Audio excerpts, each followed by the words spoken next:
let me try again. Am I saying your name right? Najiva, right? Because I feel like I have that under control. Najiva Timothee was born on the beautiful island of Jamaica. She moved to the United States when she was 10 years old. Najiva is an ultimate lover of her heritage, culture, and roots.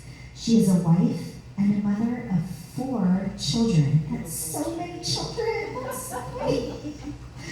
Najiva was an executive lead for Walgreens Corporation for 15 years. Her love for leadership and people development motivated her to start a coaching and training business. Her coaching and training business, The Consult Table, working with businesses and industries in various ecosystems. She also has a girls group mentoring and youth development program, Girls Dig Deeper Initiative. Girls Dig Deeper Initiative serves youths aged 13 to 18 in school settings, communities, and incarcerated youth. Najiva enjoys devoting time to her family and friends, spending quality time with the ocean. I hear that, the ocean. And nowadays, listening to her 5-year-old pretend he has his own YouTube channel as he explains thoroughly how to master levels in Super Mario video games. Everybody, please welcome to the stage, Miss Najiva Timothee.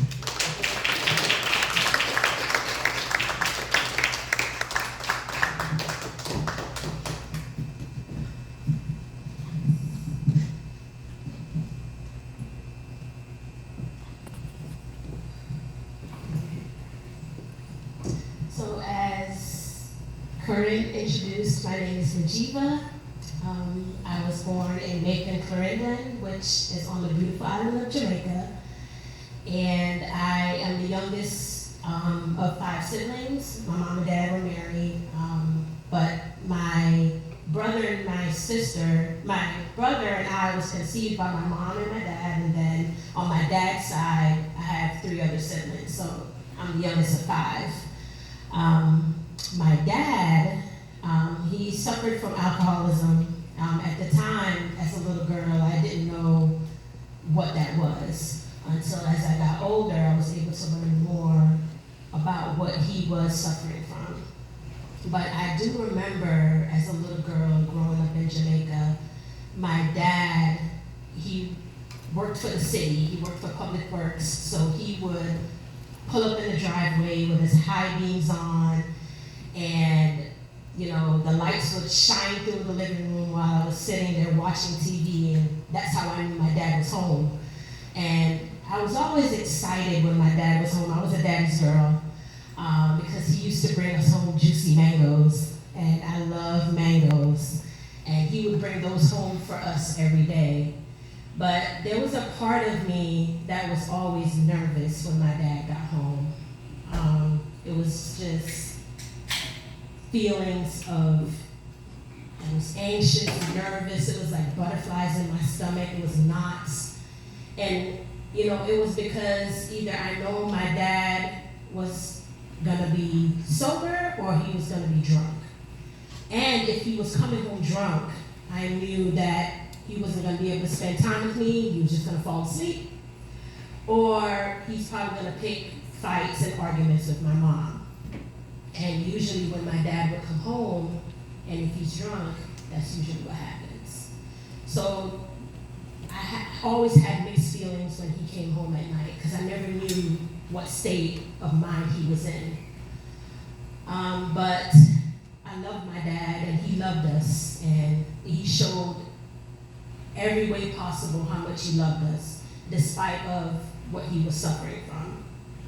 And so, my mom and my dad decided to separate. I think it was everything that was going on between them, it was taking a toll on their marriage. So my mom decided that she was going to move to the United States. My mom, she was educated, she had her degrees and her certifications in education, so she knew that if she moved to the United States, she was going to pursue teaching. That was going to be her career path.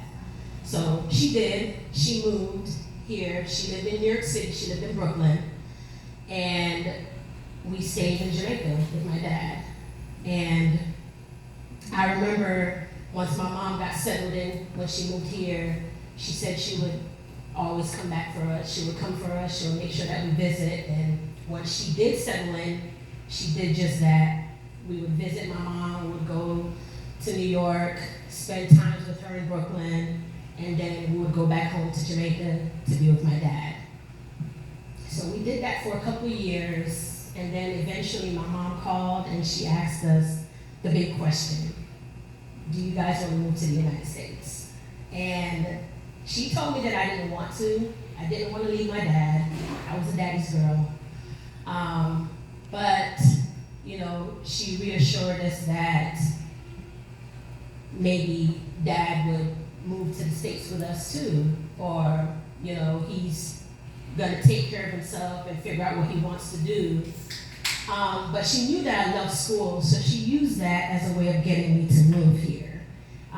She was telling me how the school system here was great, and that I would love it. So my brother and I, we decided, you know what?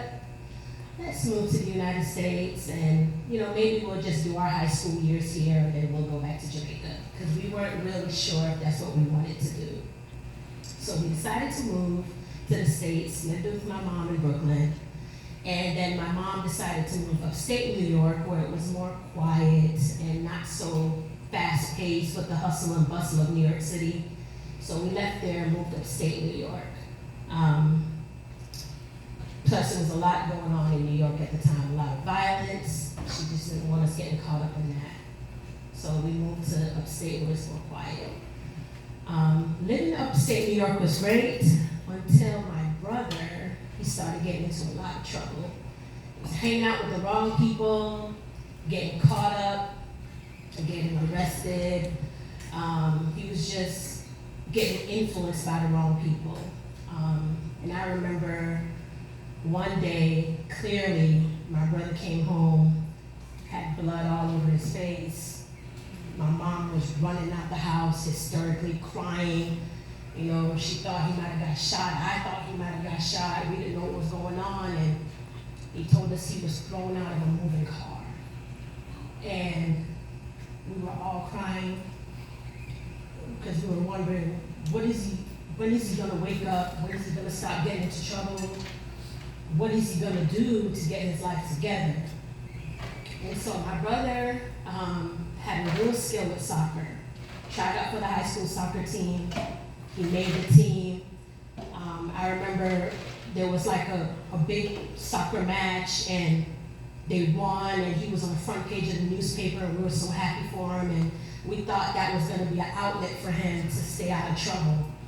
But he stopped going to practice, stopped going to games, and then he was kicked off the team. So we didn't know at this point what to do, didn't want to listen to my mom. My mom had conversations after conversations after conversations. He wouldn't listen. And then one day, this day, I would have never thought that I would never see my brother for the next 10 years. He was caught in a raid, got arrested, and he was sent away. I remember I was angry. I was so angry. I was pissed off, you know, because my brother left me. We were very close.